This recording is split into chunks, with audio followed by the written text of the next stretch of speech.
Finálnou zastávkou sa stáva pláž Gadira Bay, takže si pozrieme, či tu všetko je, ako tá pláž vyzerá a ideme sa okúpať. Uvažujeme, kam sa zložíme.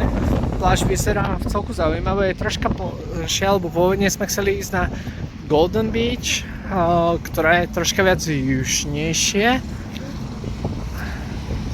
Ale povedali sme si, že teda dáme šancu niečomu novému. A tu sú okrem reštaurácie potom ešte aj nejaké stánky so zmrzlinou, tu vidím. Čo malo na jedlo, tak sa uvidí. Myslím, že na okúpanie to bude super. What do you think about the beach? Beautiful. You like sticky water? Sa najesť najprv a ideme sa pozrieť, čo tu sú za nejaké obchodíky.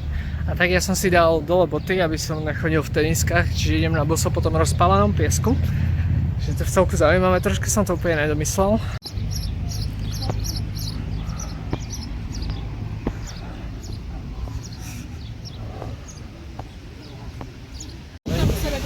Takže keď on zachrápe v noci, tak to máš, že keď chodí fakt sa nemôže zachrápať. A to nie je všetko, lebo to bola tá výzva, ktorej ideš na balkón a tvoj sused pozvenie a vyššia. Sice som si hranolky neobjednal, ale raz za čas môžem spraviť výjimku.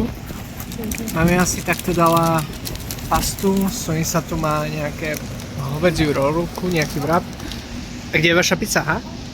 Kde bola?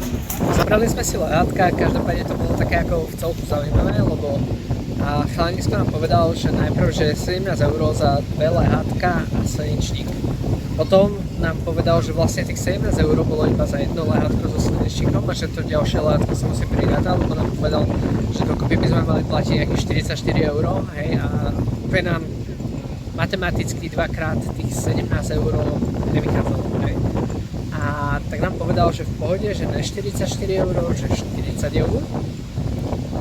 A tak sme povedali, že OK, že nebudeme to riešiť, lebo aj tak to chceme byť nejaký dlhší čas.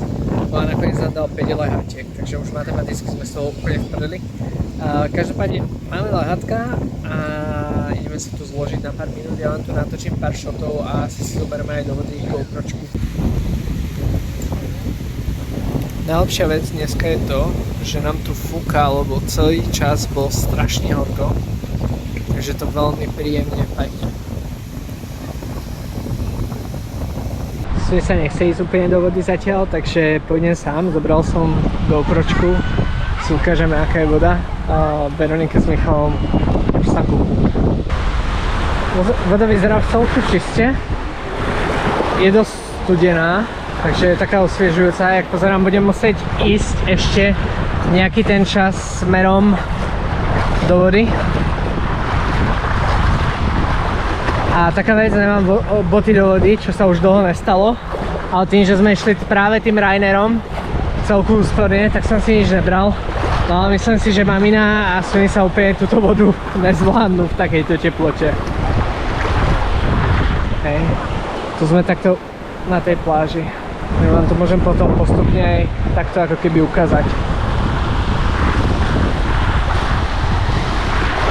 Tak čo, aká je voda? Úplne parádna, ale bolo lepšie ako včera. Osviežujúca.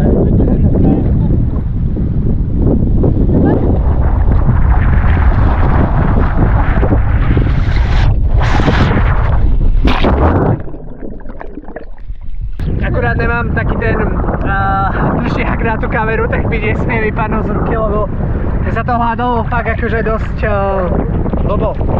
No a čo ďalej, už máme aj troška väčšie vlny a troška viac to fúka, ale je to príjemné. Akože super, no.